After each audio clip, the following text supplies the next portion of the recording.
Hello friends. तो आज हम बात करने वाले हैं बेसल्स इंटरपोलेशन फॉर्मूला। मैं आपको इसकी फॉर्मूला याद नहीं रखनी पड़ेगी, इस तरह से ट्रिक बताऊंगा जिससे आप आसानी से फॉर्मूला याद रखेंगे। ओके, तो मैंने स्ट्रीलिंग के फॉर्मूला बना दिया है वीडियो स्ट्रीलिंग पे, वो मैंने डिस्क्रिप्शन में लिंक रखी है, वहां जाके आप देख सकते हो। तो सेंट्रल डिफरेंस इंटरपोलेशन में अब बात करते हैं बेसल्स इंटरपोलेशन। तो ये एक एग्जाम्पल ही देखते हैं, एग्जाम्पल से ही हमको पता चल जाएगा कि किस तरह से वर्क करना है। तो कि use of Bessel's formula to compute F of 1.362, मतलब कि यहाँ कहीं पे भी वैल्यू होगी उसके करस्पॉन्डिंग हमें y की वैल्यू फाइंड करनी है।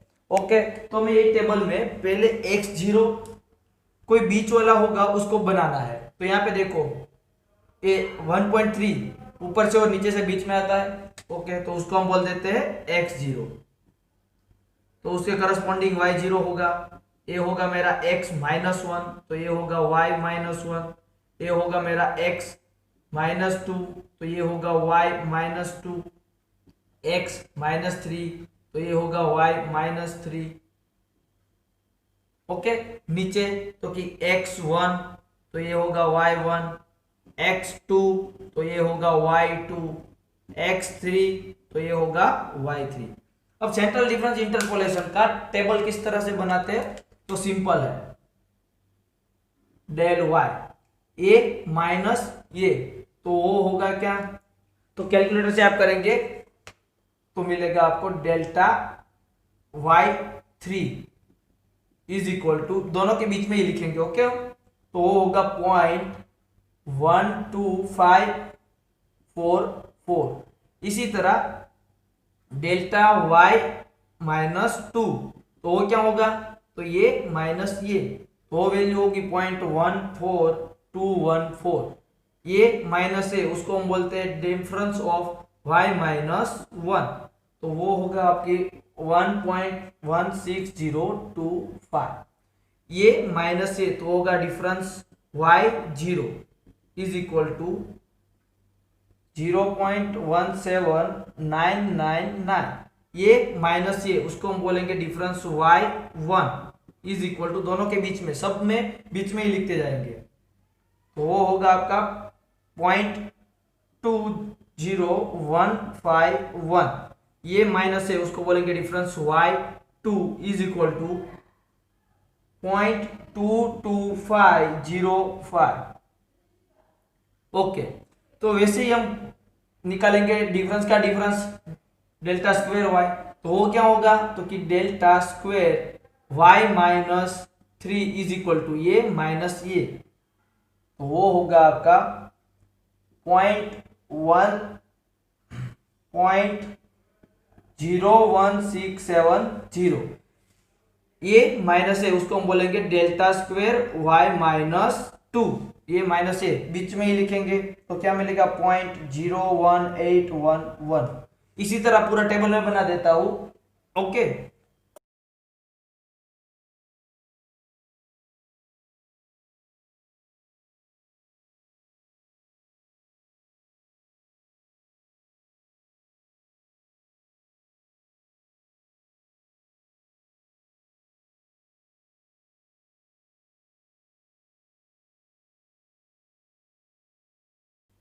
तो डेल्टा रेस टू 5y, तो इसी तरह इतना बड़ा नहीं होगा, आपको एग्जाम में 4 तक मैक्सिमम पूछेंगे, लेकिन मैंने बड़ा एग्जांपल इसलिए लिया क्योंकि आपको फॉर्मूला समझ में आ जाए। ओके, इन केस कोई एग्जांपल में डेटा पॉइंट आपको ज्यादा गिवन दे दिया तो आपको टेबल बनाना और फॉर्मूला किस तरह से होगा आगे वो हमको पता चले, इसलिए मैंने ज्यादा लिया है। ओके, और कुछ है नहीं। ये माइनस ये करेंगे तो delta raise to 5y-3 is equal to मिलेगा -0.00007। Delta raise to 5y-2 is equal to 0.00009। अब इसका भी डिफरेंस लेंगे तो आपको मिलेगा delta raise to 6y, delta raise to 6y-3, वो मिलेगा आपको 0.00060। ओके, टेबल हमारा कंप्लीट हो गया। अब सिर्फ है बात फॉर्मूला की, तो फॉर्मूला किस तरह से बनाएंगे?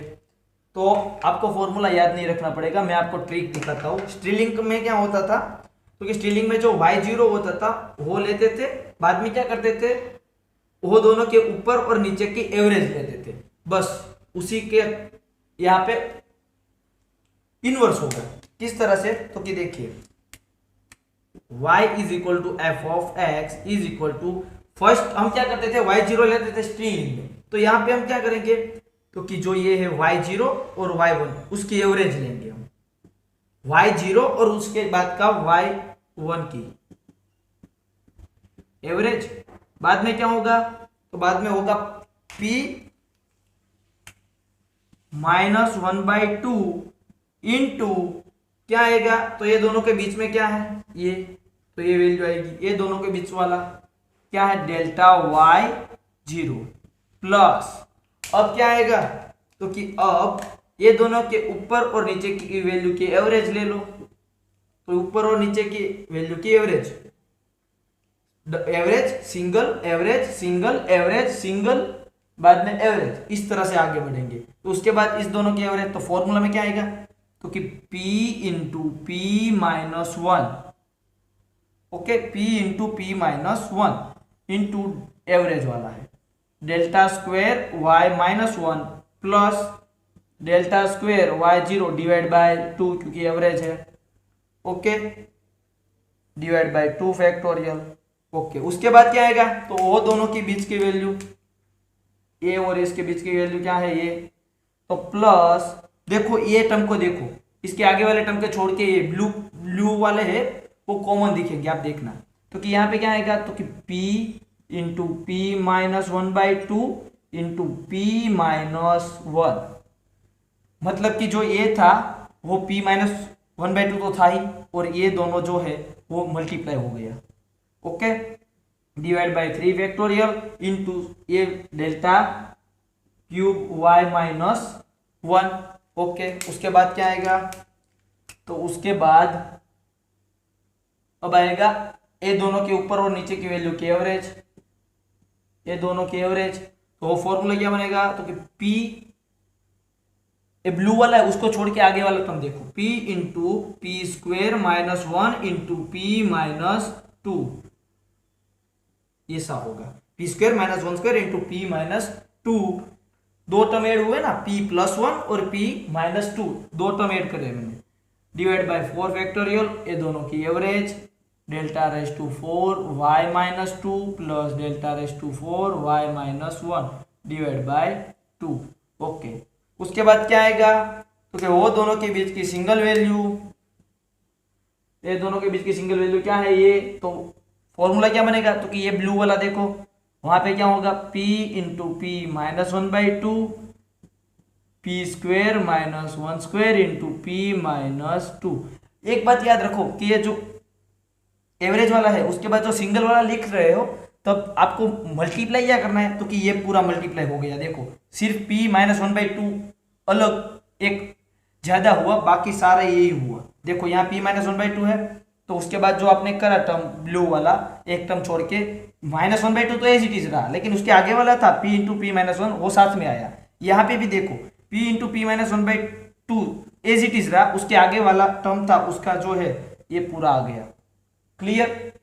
फॉर्मूला टेक्निक से याद रखो आप, डिवाइड बाय 5 फैक्टोरियल, और सिंगल टर्म क्या था delta raise to 5 y minus 2, उसके बाद क्या आएगा एवरेज वाला, लेकिन यहाँ पे तो सिंगल वैल्यू है, ओके यहाँ पे दूसरी वैल्यू नहीं है, मतलब कि हम आगे बढ़ेंगे नहीं, अगर होता तो फॉर्मूला क्या बनता, तो कि ये ब्लैक वाला देखो p into P square minus 1 square into P square minus 2 square into P minus 3, okay उसके आगे वाला ये होता, ओके तो फॉर्मूला समझ में आ गया।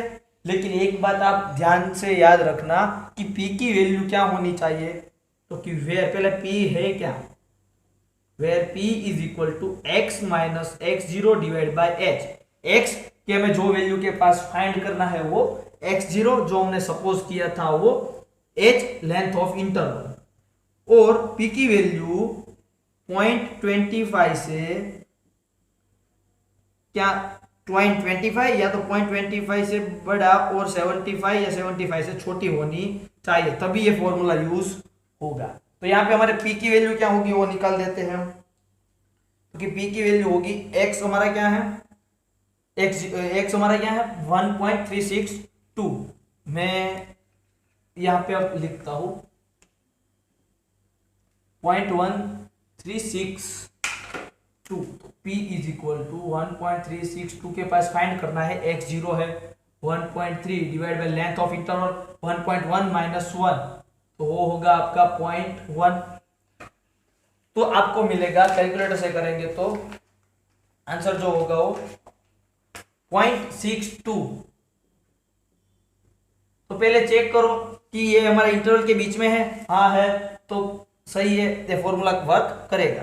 अगर नहीं है तो हमारा x जीरो जो सपोज किया वो क्या ऊपर करो या नीचे सपोज करो। ओके, 0.1362 है, इसके भी नजदीक है, इसके भी नजदीक है, तो आपको ये इंटरवल में लेंथ नहीं मिली तो आप इसको x जीरो बोल दो। क्लियर? ओके, तो अभी आप p की वैल्यू यहां पे रखिए फॉर्मूला में, और y0 की वैल्यू तो है, y1 की वैल्यू है, इसकी वैल्यू है, ये सब की वैल्यू है, सारी वैल्यू आप फॉर्मूला में रखेंगे। तो आप कैलकुलेटर से सोल्व करना, तो आपको आंसर जो मिलेगा वो मैं डायरेक्ट लिखता हूँ।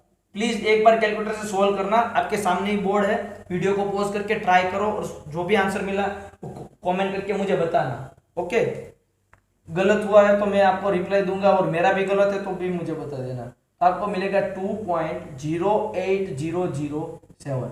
मेन पर्पस हमारा क्या है कि फॉर्मूला किस तरह से बनाना है और किस तरह से याद रखना है।